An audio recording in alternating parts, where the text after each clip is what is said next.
Bom dia a todos, bom dia a todas, bom dia para você que nos assiste pela Pop TV em Sobradinho e Porto Alegre ou nos escuta pela Cultural FM em Santa Catarina e no Rio Grande do Sul e toda a região. Gente, eu voltei e fiquei 2 dias fora e aí eu já tô perdendo o fôlego aqui de novo, né? Mas estamos de volta com o ICL Mercado e Investimentos. Quase esqueci o nome do estado do Rio Grande do Sul, desculpa Rio Grande do Sul, mas estamos aqui de volta com o programa e a gente tem muita coisa para falar com vocês porque ficaram assuntos represados nesses 2 dias.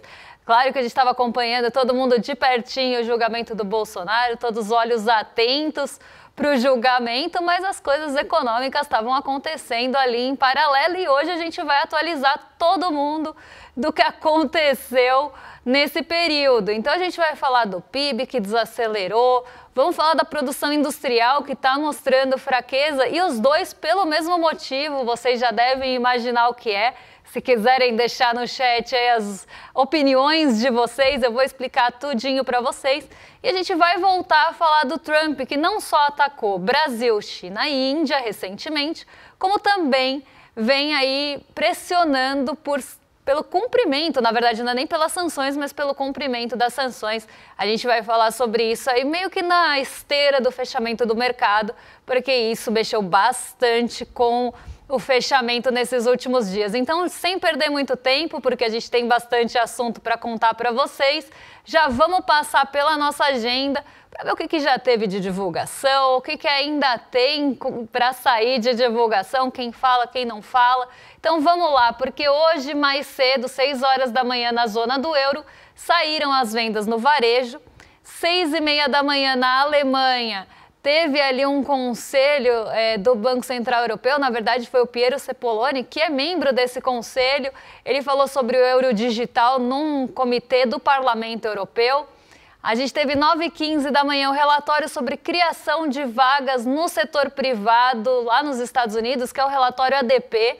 Esse relatório, né, até brinco, que é quase como se fosse um CAGED, só de forma grosseira, porque não é a mesma metodologia, mas só para vocês entenderem, ele mede ali a criação de empregos no setor privado. A gente tem o relatório JOLTS, que é mais amplo, que acaba trazendo criações de vagas de uma forma mais geral, e depois a gente tem o Payroll, que é o mais aguardado de todos, que sai amanhã, e ele é um relatório que tem quase um raio-x do mercado de trabalho dos Estados Unidos. Então saiu o salário médio por hora, como é que está o desemprego, ele seria como se fosse a nossa PNAD, tá? Na comparação grosseira que eu fiz do ADP, o relatório, o Payroll seria a nossa PNAD porque é o mais completo do mercado de trabalho por lá. E está todo mundo esperando esses relatórios de mercado de trabalho e principalmente Payroll, porque eles devem direcionar a decisão de política monetária lá nos Estados Unidos em relação à taxa de juros, se corta ou se não corta, que inclusive vem sendo motivo de muita tensão entre o presidente dos Estados Unidos e o Banco Central de lá. Ainda temos às 9h30 da manhã os pedidos de auxílio-desemprego da semana até dia 30 de agosto e nas 9h30 também nos Estados Unidos, balança comercial, importações e exportações. Então a parte da manhã aí tomada por Estados Unidos e Europa e continua assim de uma forma geral na parte da tarde, porque às 10h45 a gente ainda teve o PMI composto e de serviços. PMI é aquele índice de atividade dos gerentes de compras, então é uma forma de você, né, ter um termômetro da economia, dos setores da economia por meio dessa pesquisa feita pela S&P Global, e ela faz essa pesquisa em vários países. E depois divulga, como a gente está vendo aqui ao meio-dia, o PMI do mundo. E aí você consegue comparar se o país está acima da média global, se não está, como é que estão os países em relação ao ritmo de atividade dos setores e da economia como um todo pelo PMI composto. A gente vai trazer o PMI do Brasil amanhã para vocês, porque como ele sai um pouco mais tarde, acaba ficando difícil de montar para trazer para vocês. Mas já posso adiantar que o PMI ele foi um bom preditor da produção industrial, a gente vai falar daqui a pouquinho. O PMI, o índice de atividade, né, dos gerentes de compras, sai antes da pesquisa mensal de serviços, da pesquisa mensal da indústria e da pesquisa do comércio. Então ele consegue ali ser um termômetro e a gente já tem alguma expectativa. Se o PMI não vai bem, provavelmente a gente tem a desaceleração na pesquisa mensal que sai depois. Só para vocês terem uma ideia, o PMI já está em agosto e a pesquisa mensal está em julho. Então a gente consegue ver, né, se ele vai ser um bom preditor ou não, se ele está indo na mesma direção. Então se está mostrando desaceleração no PMI, será que isso vai aparecer de fato na pesquisa mensal da indústria? Eu já posso dizer que sim, isso aconteceu. E eu já conto daqui a pouquinho como é que ficou a indústria nesse mês de julho. Às 13 horas lá nos Estados Unidos também tem aquele dado semanal de estoques de petróleo, gasolina, destilados e taxa de utilização de refinarias. 15 horas aqui no Brasil tem balança comercial e às 8 horas o presidente do Fed de Chicago vai participar de um bate-papo informal ali nos Estados Unidos à noite.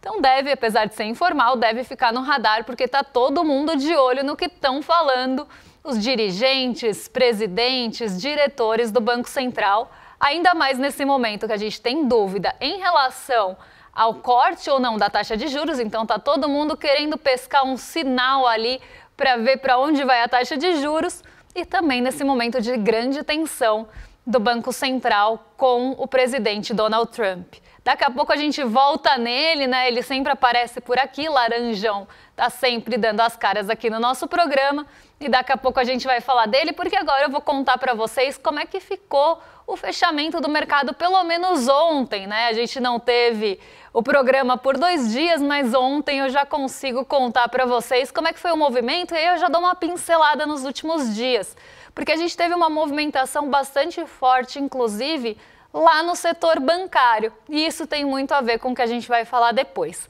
Mas vamos ver como é que fechou a nossa bolsa, porque ela teve mais um dia de perda de fôlego, só para todo mundo estar aqui na mesma página, né? A nossa bolsa bateu recorde, então ela na sexta-feira atingiu um patamar histórico e vinha inclusive já batendo alguns recordes intradiários, que são ali a movimentação durante o dia mesmo, não o fechamento em si, mas quanto ela variou durante o dia. Ela vinha batendo esses recordes intradiários, mas não de fechamento, porque ela não conseguia sustentar o fôlego até o fim do dia. Na sexta-feira, a gente bate esse recorde, a Bolsa consegue sustentar o fôlego e levar o fechamento recorde, só que a partir daí, ela começa a sofrer realizações. O que é a realização? Chega num ponto ali que se acha que é o teto, né, que vai ser difícil de furar, que não vai passar daquele patamar para cima, e as pessoas começam a vender os ativos, os investidores, os especuladores também começam a vender aqueles ativos brasileiros para realizar o ganho. No que realiza o ganho, no que vende, a bolsa também cai. E a gente tem alguns setores específicos que estão sofrendo um pouco mais, né, nesses últimos dias por também situações específicas. Então, o setor financeiro, ele acabou sofrendo bastante e o Banco do Brasil chegou a cair mais de 3% durante essa semana, em um dia dessa semana, perdeu 4 bilhões de valor de mercado pelo que estão precificando e chamando de risco Trump. O que é o risco Trump? Seria ali um risco de uma sanção específica para o Banco do Brasil vinda do governo Trump ou do não cumprimento da Lei Magnitsky, mas não do não cumprimento, da dificuldade de cumprimento, porque lá no Banco do Brasil é que está a folha de pagamento de pessoas ligadas ao governo, de ministros. Então isso traz, né, uma dúvida de como vai ser contornada a sanção quando ela for imposta. Então você tem a imposição ali já o Alexandre de Moraes, se tiver uma outra sanção ou um endurecimento, que esse era o grande temor dessa semana, de ter um endurecimento dessas sanções ou da Lei Magnitsky aqui no Brasil, por conta do julgamento do ex-presidente Jair Bolsonaro. Então tinha toda uma tensão de que poderia vir um ataque mais forte ao Brasil. Isso ainda não aconteceu. Donald Trump atacou Brasil, China e Índia, mas por outro motivo. Não foi falado nada em relação ao julgamento especificamente aqui do Brasil. E aí é o que eu sempre falo, né? Donald Trump vai voltar a usar essa carta, vai voltar a usar esse trunfo, se ele achar que é interessante para ele. Eu sempre tento trazer esse ponto para costurar o que Donald Trump faz, e aí muita gente vai lá no vídeo e fica com dúvida. Ah, mas você está falando, você está simplificando. Não é que eu estou simplificando, é porque é uma questão geopolítica realmente complexa. Na verdade, quem está simplificando é o Donald Trump. Por quê? Ele pega uma situação complexa que envolve várias esferas, não só geopolíticas, mas econômicas e de hegemonia do dólar, pega esses interesses e vai defender os interesses dos Estados Unidos e do governo dele, o que favorece as práticas e as medidas que ele quer tomar no governo dele. Quem quiser participar disso e colaborar com submissão, ele pode tentar negociar. Quem não quiser se submeter, ele vai tratar ali de uma forma, ele já vai tratar de forma desigual na hora da negociação. Então ele vai se colocar em um patamar de desigualdade para cima, e as pessoas que se submetam às vontades, aos termos e condições de Donald Trump para negociar dentro daquela esfera. Só que ele está defendendo os interesses realmente que ele acredita que sejam ali dos Estados Unidos, mas na verdade são do governo dele, de apoiadores dele. Então a gente pode pensar no caso brasileiro das Big Techs, por exemplo. Então ele quer defender o interesse das Big Techs. Nessa defesa de interesses das Big Techs, ele precisa ali atacar alguns pontos. Então a gente vê essa movimentação, só que ele justifica de outra forma. Essa que é a grande questão. E aí eu usei até a Índia de exemplo, porque a Índia sentou para negociar com Trump, a Índia tem alinhamento ideológico ali de uma direita, inclusive nacionalista, sentou para negociar, mas ao mesmo tempo não se submeteu a todos os termos. E um deles seria ali a compra do óleo russo, que Donald Trump depois até acabou acusando a Índia de estar tentando se favorecer economicamente dessa compra do petróleo russo e do óleo russo. Então você tem essa justificativa, que é a justificativa, inclusive, que as pessoas vão aceitar mais facilmente. Ah, ele está sancionando a Índia por conta do petróleo, mas não é só por conta do óleo, não é só por conta de negociações comerciais com a Rússia. O buraco é muito mais embaixo, a questão geopolítica e de poder é muito mais ampla do que isso. Não dá para justificar por um único motivo. Esse motivo pode ter ali uma participação? Pode ter uma participação, mas ele não é o único, como se fala. E era justamente isso que eu estava até falando na semana passada. É que é muito fácil você justificar com um único motivo ali uma sanção, porque as pessoas vão comprar aquele discurso e pronto.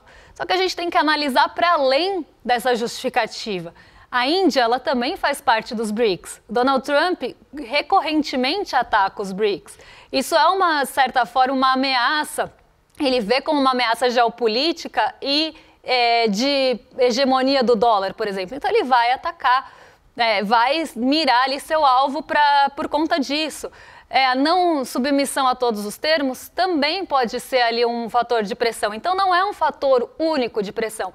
E mesmo o alinhamento ideológico e político, nesse caso, não foi suficiente porque não teve a submissão que ele queria. Porque apesar ali de estarem no mesmo espectro, ainda existe a defesa de alguns interesses indianos, coisa que ele não quer. E coisa que ele, de certa forma, dentro do espectro dele, encontrou aqui no Brasil. Uma submissão aos interesses dele, claro, também por conveniência, a família Bolsonaro entregando a submissão a Donald Trump para tentar se salvar, então dentro ali do mesmo espectro ideológico e político, mas com uma submissão, coisa que ele não está encontrando nos seus outros parceiros de espectro político. E aí fica muito conveniente você usar, inclusive, isso de desculpa, de justificativa, que é o que eu falo sempre aqui em relação ao Brasil. Mas vejam que nessa semana do julgamento estava todo mundo muito tenso que viria um tom mais duro para o Brasil e até agora não veio. Porque talvez não seja tão conveniente nesse momento Donald Trump usar isso para os seus interesses, ele está focado em outras coisas também. Então a gente tem que entender que são negociações, interesses políticos, econômicos, geopolíticos, de hegemonia e realmente de poder, de disputa de poder dentro do território global. É isso que está em jogo, não é só o óleo russo, não é só ali a questão de uma tarifa que a China tenha colocado. Não é só a questão do imã, não é só a questão aqui no Brasil do Supremo Tribunal Federal e da ditadura da toga e da perseguição à caça às bruxas, que é o que ele fala, que a gente sabe que não tem. Não é só isso, né, que ele coloca ali como uma forma de justificar e tirar a complexidade mesmo do debate. É uma coisa muito mais ampla, é um plano de fundo todo, é um mundo de fundo, na verdade. Então é isso que a gente precisa entender para entender essas negociações e essas pressões que vêm. E aí Donald Trump, dentro desses acordos, chegou a atacar, né, o Brasil, a Índia e a China no dia 2 de setembro, e até separei aqui a fala de Donald Trump, que ele fala o seguinte: sem aplicação de tarifas, o país não teria fechado metade dos acordos comerciais que fechou até o momento. Então aqui a gente vê, né, que sem essas imposições de forma desigual, sem essa pressão, ele não conseguiria fazer com que os outros países se submetessem à vontade dele. É basicamente isso que ele está querendo dizer aqui. Será um desastre econômico para o país se não reverter a decisão judicial sobre as tarifas. E aí ele está falando sobre a sua apelação para que as tarifas não sejam consideradas ilegal e elas não serão afetadas até que a Suprema Corte tome uma decisão sobre o assunto. Só que aí ele falou outra coisa, porque ele está falando eu joguei as tarifas lá em cima para ter os acordos que eu queria, tudo mais, né, para defender seus próprios interesses aqui. E aí ele falou que Brasil, China e Índia matam os Estados Unidos com alta quantidade de tarifas que aplicam sobre o país. Primeiro, né, no caso do Brasil, nem superavitário com os Estados Unidos nós somos, nós importamos mais do que exportamos. Ele normalmente acusa a Índia disso, né, que a Índia ela exporta muito para os Estados Unidos e dificulta a entrada dos produtos estadunidenses lá na Índia. Então você vê que tem vários pontos sendo ligados. E aí não à toa e não inocentemente, ele ataca na mesma frase a China, a Índia e o Brasil, que são 3 países importantes dos BRICS, que ele também, sempre que tem a oportunidade, ataca. Ele sempre mira ali os países dos BRICS, porque é um bloco que ele quer enfraquecer e ele já falou que torce para que não dê certo. Então a gente precisa entender isso para compreender, né, como é que são feitas essas pressões e esses stranger deals dos Estados Unidos. E aí, mais que isso, né, ele começou a gente teve aí a notícia de que a Casa Branca, isso no dia 3, a Casa Branca começou a conferir se os bancos brasileiros já estão cumprindo ali as sanções previstas na Lei Magnitsky. Então, aqui uma forma também de você pressionar, né? Nesse caso, inclusive pressionar um Supremo que teve uma decisão contra as Big Techs, ou tentando, nem é contra, né? Fazendo com que elas possam se responsabilizar pelos conteúdos ilegais que estão ali nas plataformas. Então, de tirar aquele conteúdo do ar, ou se não, ficar responsável por manter aquilo. Não é um ataque às Big Techs, é um cumprimento, inclusive, legal ali.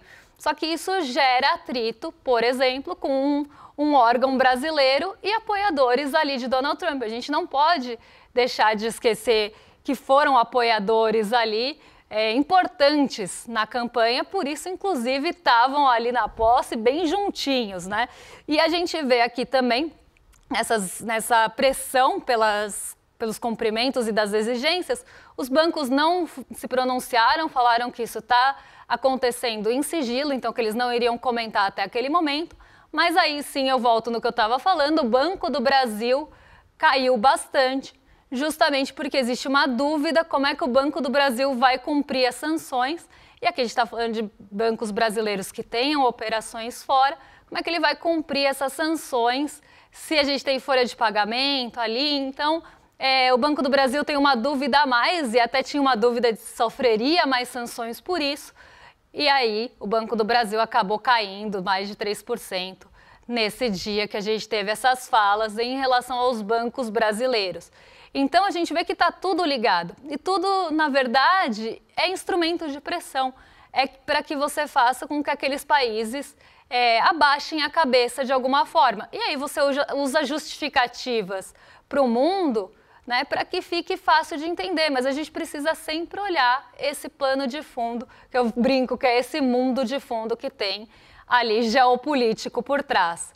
Então, espero ter falado aí, né? Não tenho tanto tempo para falar sobre o assunto, porque eu quero engatar a produção industrial, mas eu espero que tenha ficado aí um pouco mais claro dessas atualizações que a gente teve nesses últimos 2 dias. E a produção industrial, ela veio em queda, eu vou falar aí no máximo uns minutinhos da produção industrial, porque ela recuou, né? Teve ali um novo recuo, não foi o primeiro recuo da produção industrial. O setor já está há 4 meses sem crescimento, ou ele não cresce, ou ele fica andando de lado ali no 0 a 0. E isso fica bem evidente quando a gente olha o gráfico tanto da variação mensal quanto do acumulado em 12 meses. Porque a gente vê que a produção industrial não consegue sair do lugar. Olha só como ela estava ali, né, nos 3,1, no acumulado em 12 meses. Aqui a gente está olhando, né, o acumulado dos 12 meses até determinado mês. Olha ali no começo do ano, né, ela estava ali em 2,6, sobe para 3,1.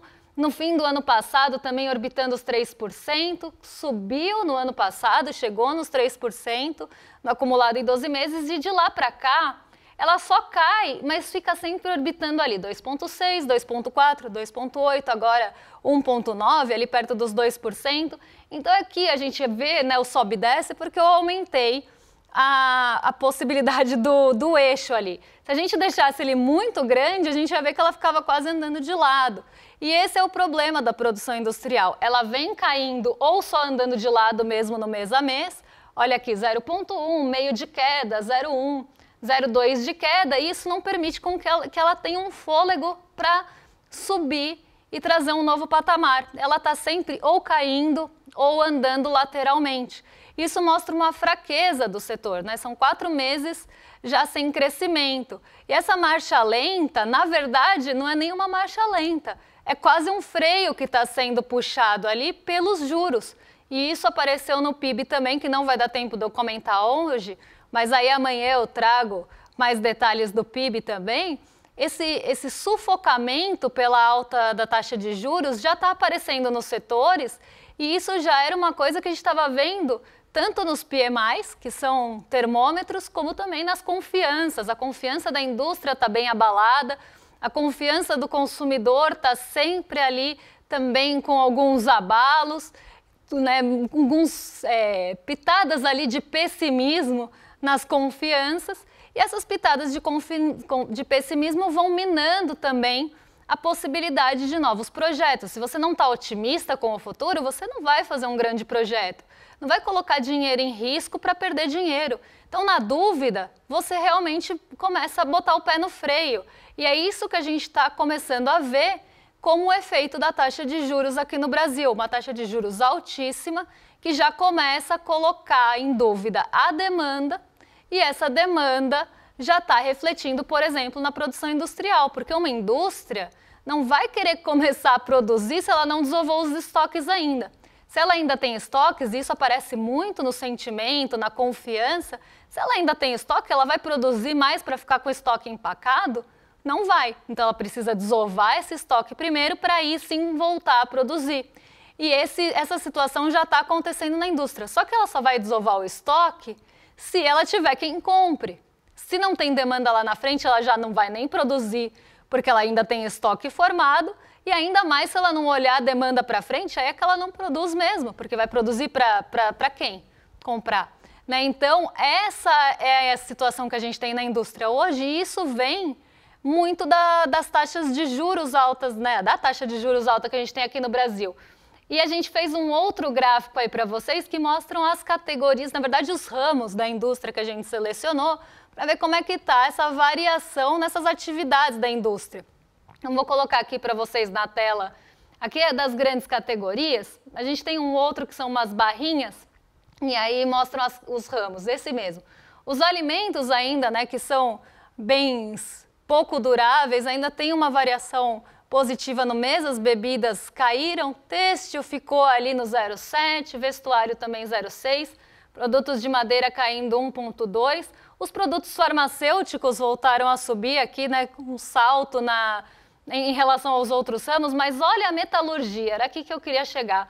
Metalurgia é um ramo da indústria que ele precisa também ter demanda e ele é um bom termômetro da parte de investimento da economia. Então, se você quer fazer investimento, e eu estou falando de investimento mesmo, não de aplicação financeira, é infraestrutura, a gente está falando aqui de capacidade produtiva, a metalurgia, ela é um setor ali que acaba reagindo antes. Então, se você tem um aumento dos investimentos, um aumento do investimento na infraestrutura, um aumento de capacidade produtiva, a gente tem uma aceleração da metalurgia. Se ela começa a enfraquecer mês a mês, isso quer dizer que esses projetos já estão começando também a ficar em marcha lenta. Então, o ritmo já está diminuindo ali. Então, não vai produzir a metalurgia. Então, isso mostra um problema já do investimento. Se não está tendo investimento, aumento de capacidade produtiva, isso já mostra uma economia em desaceleração. E isso também fica bem evidente nas grandes categorias. Aí sim, aquele gráfico que a gente estava vendo aqui, porque as grandes categorias são aquelas categorias da indústria geral, aqui é o geral do mês, mas a gente tem os bens de capital, que são bens que produzem outros bens, então aqui bem ligados a investimento. A gente tem os bens intermediários, os de consumo, né, os intermediários estão no intermédio ali. Os de consumo, que são os bens que a gente consome, dentro dos de consumo a gente tem os duráveis, que são ali, né, bens normalmente de maior valor, que duram mais, e os não duráveis e semiduráveis, que são mais baratos normalmente, que a gente consome com mais frequência. Bens duráveis, a gente sempre usa exemplo de geladeira, televisão, fogão, etc. São bens que a gente compra menos porque eles duram mais e são mais caros. E a gente vê uma queda ali nos bens duráveis, nesse mês agora de julho, então isso mostra, né, um enfraquecimento também desses bens que são mais caros e que as pessoas precisam mais de crédito para acessar, para comprar. Isso também como efeito da taxa de juros e os bens de capital, né, que aí também vão bem na linha do que eu estava falando da metalurgia. Se a gente começa a ter, né, bens que produzem bens já não sendo produzidos, isso mostra que o ritmo da economia está diminuindo porque vai ter menos investimento. Menos investimento, menos aumento de capacidade produtiva, menos projetos novos, menos contratações. Então, isso começa a mostrar enfraquecimento do ritmo da economia. E é isso que a produção industrial está acendendo de alerta para a gente, que a gente já está falando há um tempão. E é efeito justamente da taxa de juros que vai sufocando e dificultando esse cenário. Não só porque a demanda fica prejudicada, então as pessoas, né, não vão ter ali uma mesma perspectiva de demanda, seja pelo crédito ou por medo de perder a renda e o emprego, mas também porque a comparação fica muito difícil. Você precisa lucrar mais de 15% e precisa colocar o dinheiro em risco para lucrar mais de 15%, porque isso você ganha sentado num título do Tesouro. Quem vai colocar o dinheiro em risco para perder para o título do Tesouro? Então, essa comparação começa a ser bastante difícil de combater ali, de ganhar. E, além disso, você tem que ter perspectiva de demanda. Então, eu vou colocar em risco ali porque eu acredito que a demanda vai continuar bem forte, as pessoas vão continuar com emprego, a economia vai continuar aquecida e eu vou conseguir vender o que eu produzi. Agora, se você não tem essa perspectiva, você já nem produz. Então, fica muito difícil num cenário de Selic alta e por isso que os juros vai sufocando tudo. E é justamente esse ponto que a gente está agora e os efeitos já estão aparecendo aqui e acendendo várias luzinhas de alerta. Mas agora vou dar boa notícia, né? Vamos falar de coisa boa, que não é a nova câmera e nem a máquina que faz iogurte. A gente vai falar do Despertar 2025, que está chegando, é esse mês. Então ninguém vai dormir em setembro, porque tem julgamento do Bolsonaro, tem inclusive show da banda que canta isso. E tem o que? Despertar 2025 nos dias 19 e 20 de setembro. Eu vou estar lá, toda a equipe do ICL vai estar lá. Hoje o Edu trouxe novidade também para o Despertar no N1, então a Daniela Lima vai estar lá com a gente. Vai ser um evento para a gente realmente comemorar e unir forças nesse momento tão importante. Para você estar com a gente, despertar2025.com.br para garantir o seu ingresso e o QR Code que está aqui no cantinho também facilita a vida para vocês acessarem aí, comprarem o ingresso de vocês. Corre, porque os lotes já estão correndo também para acabar. Então, para você não ficar de fora, despertar2025.com.br, a gente se encontra lá. Mas amanhã a gente também se encontra aqui porque agora eu vou jogar para os nossos vizinhos de cima, vou arrastar o programa para cima, porque o William De Luca e Guga Noblat já estão prontos para receber vocês, estão em mais que excelente companhia a partir de agora, e amanhã eu volto para explicar o que mexe com a nossa bolsa, com o nosso bolso, com as nossas vidas, e amanhã eu conto como ficou o PIB. Um beijão e até lá, pessoal! Em 2024, milhares de pessoas de todo o Brasil se reuniram para um encontro memorável.